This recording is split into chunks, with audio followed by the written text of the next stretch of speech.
প্রায় বছর দুয়েক পর অহনা নক দিল মেসেঞ্জারে। ভালো মন্দ জিজ্ঞেস না করে সোজা জিজ্ঞেস করলো, লন্ডনে কই থাকো তুমি, অ্যাড্রেস কি? রিপ্লাই দিলাম, কেন গিফট পাঠাবা নাকি? বলল, পাঠাইতেও তো পারি। অ্যাড্রেস দিয়ে টুকটাক কথা হলো, কেমন আছো, স্বামী বাচ্চারা কেমন আছে, এইসব আর কি। তার সাথে কথা বলার ঘন্টা দুয়েক পরেই দরজায় নক পড়লে দরজা খুলে দেখি অহনা। আমি স্বপ্ন দেখছি কিনা বুঝতে পারছি না, পেছনে তার বর আর বাচ্চা দুটো। আমি কি বলবো বুঝতেছি না, ঘরে চলে গিয়েছে মনে হচ্ছে। অহনা হাসি দিয়ে বলল, কি ভয় পাইছো? তার বরের সাথে হাত মিলিয়ে বাসার ভেতর নিয়ে আসলাম তাদের। আমি এখনো বুঝতে পারছি না হচ্ছেটা কি। অহনা তার বরের সাথে থাকে আমেরিকাতে। বিয়ের প্রায় 3 বছর পর আমেরিকা চলে যায় বরের কাছে। বছর সাতেক আগে আমাদের প্রেমের ইতি ঘটে। তখন আমরা দুজনেই দেশে ছিলাম। আমার প্রাক্তন আর তারপর বাচ্চা নিয়ে আমার ঘরে না গিয়ে কি উপায় আছে? অহনার বর বেচারাটা একটু বিব্রত মনে হচ্ছে। উনি আমার কথা জানেন, মানে অহনার একটা প্রেম ছিল জানতেন, কিন্তু আমাকে এই প্রথম দেখলেন মনে হয়। অহনা ড্রয়িং রুমে এসে বসতে বসতে বলল, আমেরিকা থেকে বেড়াতে এসেছিলাম লন্ডনে, ভাবলাম তোমার সাথে দেখা করে যাই। আজকের রাত তোমার এখানে খাবো, দেখি কেমন রান্না শিখেছো তুমি। আর বলল, একাই থাকো? বললাম না, ফ্রেন্ড আর তার ওয়াইফ থাকে আমার সাথে, ওরা দেশে গিয়েছে ছুটিতে, এখন একাই থাকা হয়। তুমি আমাকে না বলে আসলে, যদি কাজে থাকতাম এসে দাঁড়িয়ে থাকতে হতো। অহনা বলল, আরে সারপ্রাইজটা নষ্ট হয়ে যেত না তাহলে? রাতের খাবার আমার রান্না করার কথা থাকলেও অহনা নিজেই রান্নাঘর দখল করে নিল। আমাকে বলল, তুমি আমার বরকে সময় দাও, একদিন না হয় আমার হাতের রান্না খেলে। অহনার ছেলে মেয়ে দুটোকে খেলনা দিয়ে বসিয়ে গার্ডেনে বসলাম আমি আর অহনার পর। ভদ্রলোক এখনো মনে হয় বিব্রত। আমি ওনাকে ইজি করতে বললাম, ভাই আপনি প্লিজ লজ্জা পাবেন না, বিব্রত বোধ করবেন না। পৃথিবীটা একটা অদ্ভুত জায়গা, মাঝে মাঝে আমাদের নানা অদ্ভুত সময়ের মধ্যে দিয়ে যেতে হয়। আমি ভয়ে আছি আপনার বউ না খাবারের সাথে বিষ মিশিয়ে আমাকে মেরে ফেলে। 7 বছর আগে তাকে একা ফেলে চলে আসার কারণে। ভদ্রলোক আমার কথা শুনে একটু ইজি হলেন, হেসে দিলেন। লোকটার হাসিটা খুব সুন্দর। বললেন, ভাই যদি বিষ দিত তাহলে আমাকেই দিত। তবে আমি তো জানি অহনা আপনাকে ছেড়েছে, আপনি না। মানে ওর বাবা আপনাদের সম্পর্কটা মানেই নাই। অহনাও বাবার বিপক্ষে যেতে পারে নাই। ভদ্রলোক স্যার চুমুক দিতে দিতে বললেন, ভাই বিয়ের আগে অহনা আর আপনার সবকিছু অহনা আমাকে বলেছিল বাবার ইচ্ছেতেই বিয়েটা করছে সে।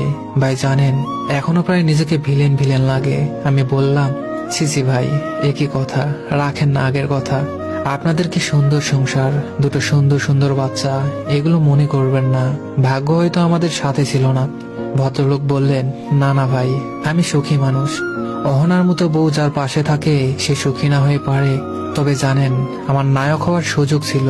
অহনা যখন আমার সাথে দেখা করে বলেছিল ওর প্রেম আছে, প্রচন্ড ভালোবাসে সে ছেলেটাকে, আমি বুঝতেছিলাম সে চাচ্ছে বিয়েটা ভেঙে দেই আমি না পারি নাই ভাই, অহনার মায়ায় পড়ি। আমার মনে হয়েছিল এই মেয়ের সাথে সংসার করতে না পারলে মরে যাব। আমি নায়ক হলে আজকে হয়তো আপনাদের সংসারটা হতো। অহনা বিয়ের পর আমাকে বলেছিল আমি একজনকে ভালোবাসতাম, হয়তো এখনো বাসি, তবে সেটার মানে এই না আমি সংসার করব না। তোমার প্রতি ভালোবাসাটা আসবে না বা কোনোভাবে তোমাকে ঠকাবো, এটা আমি কখনোই করব না। একজন স্ত্রী হিসাবে আমার সব দায়িত্ব আমি পালন করব। করেওছে মেয়েটা, করে যাচ্ছে। আমি ভীষণ সুখী একজন মানুষ ভাই। আমি জীবনে কোনো একটা বড় পণ্য করেছিলাম বলেই মনে হয় এই মেয়েটাকে পেয়েছি। এটুকু বলতে বলতে ভদ্রলোক কেঁদে দিলেন। এবার আমি বিব্রত হলাম। ভদ্রলোক বললেন, ভাই আপনাকে একটা কথা জানাবো।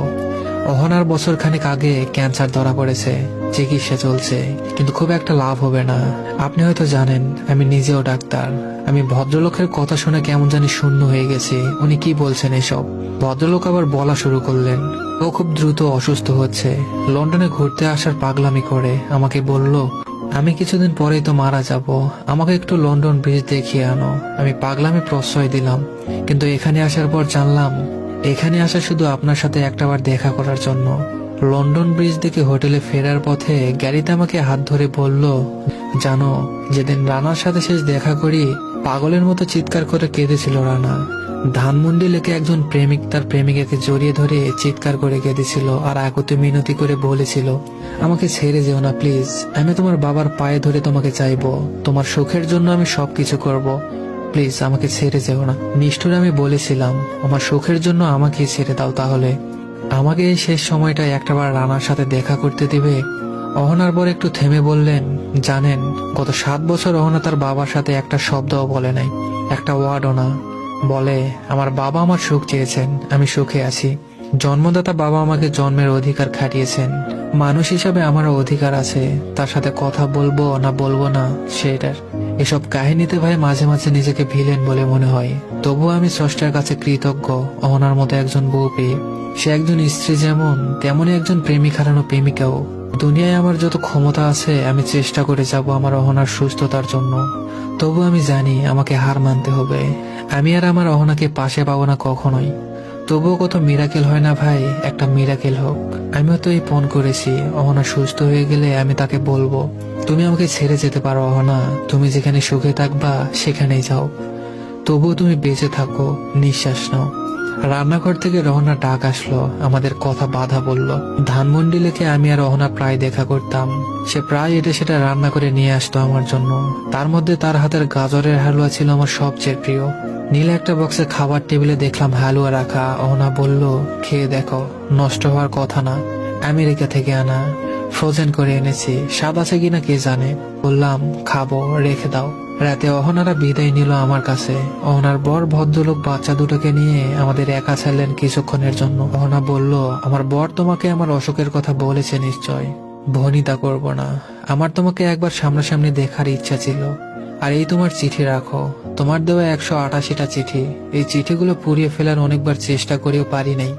আমার ভালো মন্দ কিছু হয়ে গেলে চিঠিগুলো অযত্নে থাকবে, তাই তোমাকে দিয়ে গেলাম। আর যদি বেঁচে যাই ফেরত পাঠিয়ে দিও। আর শোনো, আমি সুখী একজন নারী, আমার সুখের সংসার। তোমার জন্য প্রেম নাই, ভেবো না। আমি এখনো তোমার প্রেমে অন্ধ, 2 বাচ্চার মা হয়েছি। এখন আরো সব বাংলা ছবির সময় আছে বলো? তবুও তোমার প্রতি জন্মদিনে আমি সুন্দর মতো সাজি, একটা করে গিফট কিনি। যেদিন তোমার আমার প্রথম দেখা হয়েছিল 24শে জুলাই, আমি সেদিন একা একা ঘুরতে বের হই। আমার বর সব জানে, আমি বলি নাই, তবুও বোঝেও। জানো রানা, আমার দেখা পৃথিবীর শ্রেষ্ঠ মানুষও। আচ্ছা এসব কেন বলছে আমি জানি না রানা, আমার হয়তো সময় কম, তাই যা ইচ্ছে তাই বলছি। তোমার যে চোখের জল আমার জন্য ফেলেছিলে, তার প্রতিদানে আমি 1000 বছর কাঁদলেও তোমার কাছে ক্ষমা পাবো না আমি জানি, তাই ক্ষমাও চাইবো না। তবুও বলি, আমার উপর অভিমান রেখো না রানা। আর সত্য সত্য মিরাকেল হলে আমার চিঠিগুলো আমার কাছে ফেরত পাঠাবে, মনে থাকে যেন। আর তোমার সাজানো জীবনে একদিনের জন্য এসে কোনো কষ্ট দিয়ে থাকলে আমার অধিকার থেকেই দিয়েছি। কিন্তু আমার কি তোমার প্রতি কোনো অধিকার আছে এখনো? হয়তো আছে। অহনারা চলে গেল, আমি তার হালুয়ার বাটিটা নিয়ে বসলাম। প্রিয় এই খাবার খাওয়া বাদ দিয়েছি 7 বছর হয়। আমার ভীষণ কাঁদতে ইচ্ছে করছে অহনার জন্য, কেন জানি কাঁদতেও পারছি না। আমার ভীষণ ইচ্ছে করছে চিৎকার করে আবার বলতে আমাকে ছেড়ে যেও না, আমার ভীষণ কষ্ট হচ্ছে।